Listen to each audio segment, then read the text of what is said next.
Hello, good afternoon. I'll raise this up a little bit. Good afternoon. Can you all hear me? Great. Thank you so much for being here. Thank you, Dr. Lim. Thank you to the Sound Health Network. It's an honor and a pleasure to be here. I have a lot to say, and I'm going to try to keep it fairly short because I want to watch these clips with you all as well. But I want to talk a little bit personally first. You know, I'm a musician myself. Before I was a filmmaker, music is how I got into film.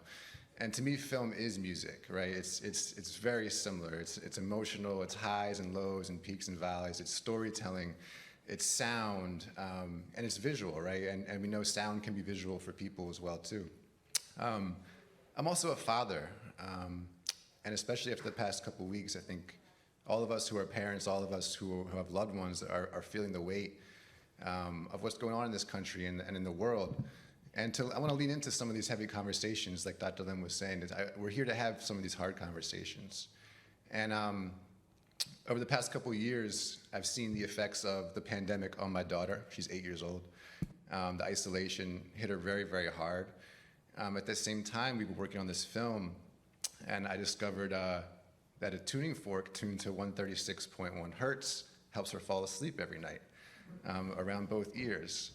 And it helps me relax as well. I also found that a tongue drum is my new instrument of choice. I'm a bass player and piano for years and years, but film kind of took over for me in terms of creativity. But with COVID, I found myself beating on this tongue drum at home, all in the key of A minor, and just getting it out, right, and feeling really, really good about that. And I learned that because of visiting different sites that have music therapy and different sound healing facilities around the country. It's great to be here and in person. Obviously, I haven't done anything like this in 2 years. It's great to hear all your voices and feel the vibrations of folks being together. And thank you for the music. Thank you, Ms. Carter. That was absolutely amazing. I also want to give a shout out to my co-director and my co-founder, El Sawyer, who couldn't be here today. He's a brother of mine. We've been friends for many, many years. And he's the co-director of this film that you're going to see some clips of. And for years and years, our work was mostly centered around incarceration and poverty. And at his story, he was incarcerated himself for 8 years, and he learned filmmaking while he was incarcerated. And for years and years, our work was focused on sort of the experience, the lived experience of his story. And we made a film called Pull of Gravity that followed his story of reentry and the story of two other gentlemen coming back home to Philadelphia after prison. And when we got to, about 5 years ago, we started to work on this film. It's called Music Vets. It follows 3 military veterans as they come back and use music to heal from their psychological and physical wounds. And originally, we were looking at this film as sort of a parallel of looking at folks coming back from traumatic experiences to a society that is unprepared to receive them and to care for them, and for institutions that are not set up to accept them home, and communities that need to be able to accept folks home and coming from traumatic experiences, often unprepared. And we were looking at this parallel, but we never imagined, obviously, the pandemic that would hit. We never imagined sort of the journey this film would take us both on, how it would change both of our lives, get us into music therapy ourselves, or different types of music that are therapeutic, excuse me. And I think it's been a beautiful journey for us to be able to be here today. And the film's taken many iterations, many different shapes. There was a point where we were looking at making it more on the scientific side, and there was a time where we were talking with Dr. Lim about potentially doing an fMRI of Herbie Hancock, which would have been really cool. It didn't work out. Still open to that. Absolutely, let's do it. It didn't quite work out, but at the same time, we leaned on the fact that film is about storytelling and subjects and connecting on a human level. So we really leaned more into the individuals themselves in the film and their personal journeys, their personal experiences with music, and their family and the networks of care that support them. So the film itself is not heavy on science intentionally, but it's made for you all. It's made for us here in this room. It's made to be a convening tool. It's made to be an advocacy tool, excuse me. It's made to support the work that we're all doing and to raise awareness, and hopefully to be able to support fundraising efforts for all the folks in this room and folks that are not here today too. I want to give a special shout out to Dr. Yoki Brad from Drexel, who connected us with Creative Forces and the NEA, and music therapist Rebecca Vaudreau a few years ago, who's featured in the film. The film would not be what it is without their support and their help. Thank you. We haven't met in person, but we'll talk very shortly. Thank you. And it's part of the beauty of being here as well. I don't want to say too much else. And I'll come back for a short Q&A after we see the trailer and then a few clips from the film. And thank you so much for being here.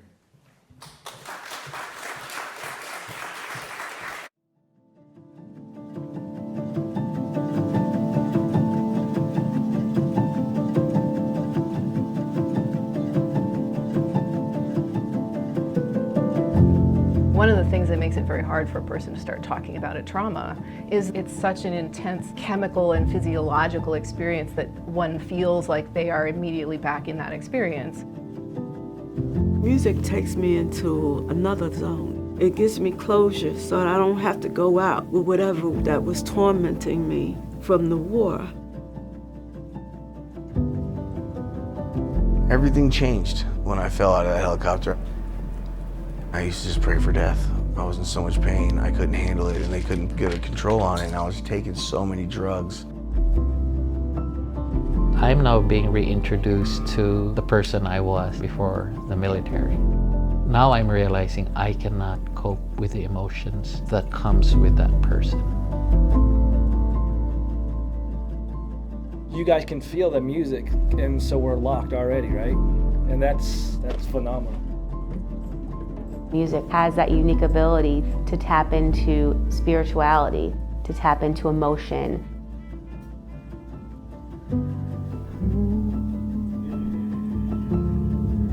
Just feel that gentle sense of expansion in your throat. You can be expressing yourself at the same time that you're feeling the impact it's having on the body, and we can go right into the nervous system and kind of get at that nervous system hyperarousal that's really the hallmark of PTSD. When those demons start creeping up, the explosion, seeing your friends get killed, those who weren't there don't seem to understand it. I didn't want to go down that road. I didn't want to wake him up. I didn't want to wake him up. I didn't want to wake him up. I didn't want to wake you up. I'm woke.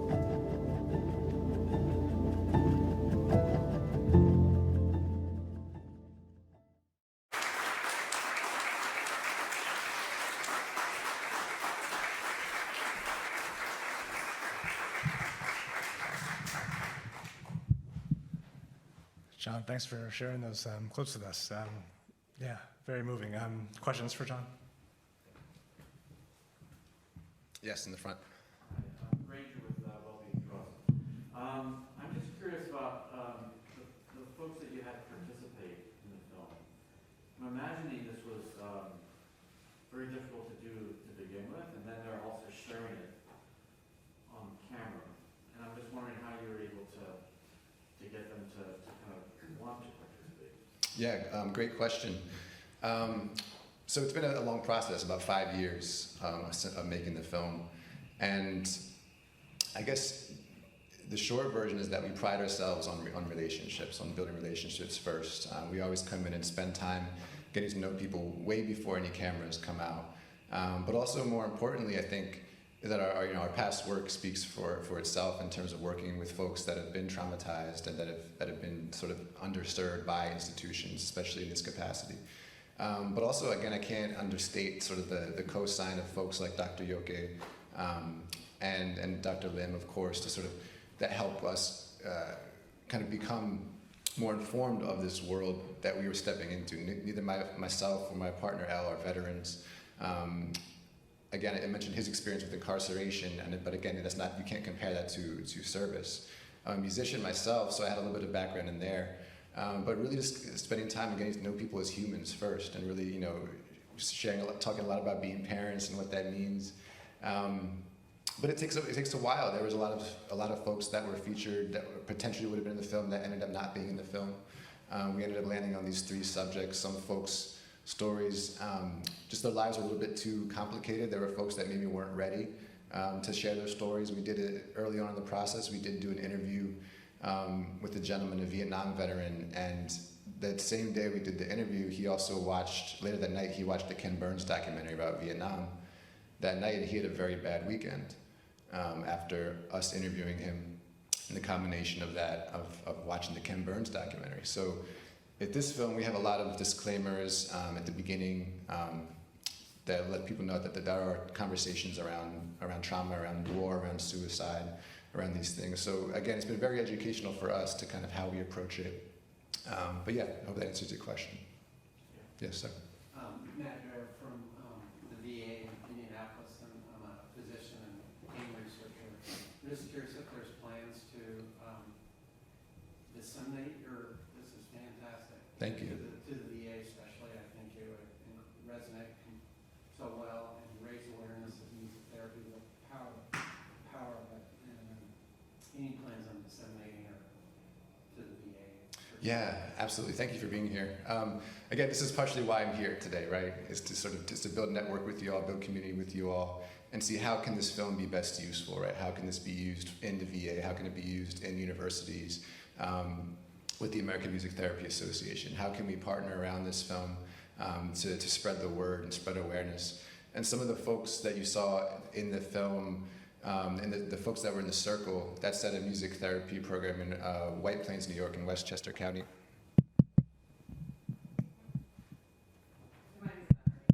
Battery, yeah, Mike's died. There we go. We have one last question. Sure. I'll wrap it up real quick. And so yes, the plan is to get out there, and some of the folks came from the Bronx VA. So we haven't partnered with the VA directly, but absolutely that's the goal, is to get this out there. Yeah. Anybody else? Yes. Thank you for sharing this. I imagine for the vets, the trauma is so related with sound, right? Because it's that type of trauma does music ever trigger trauma? Like if they're part of a drum circle, or does that cause the resurfacing of the trauma, and if it does, how is it addressed? That's a great question.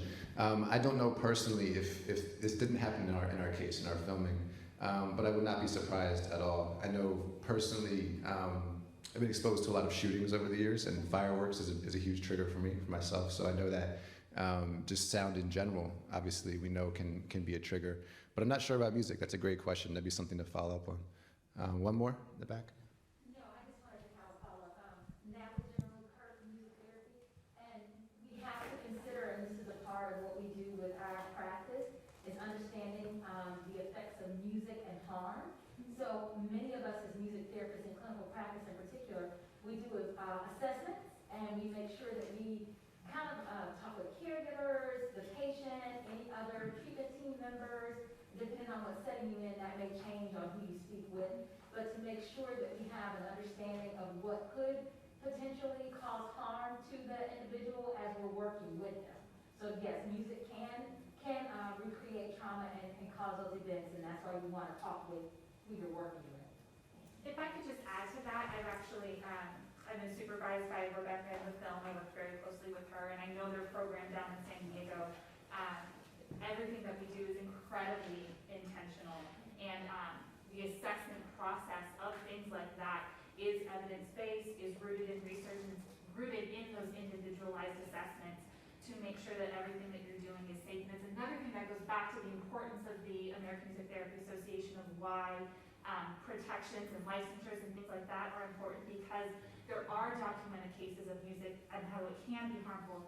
Overstimulation, for example, trauma, triggering of seizures, or disrupting or emotional dysregulation, and not having the tools to provide safe containers and re-regulate folks, things like that. So both the evidence, but also the importance of the regulation and the standardization to keep patients safe.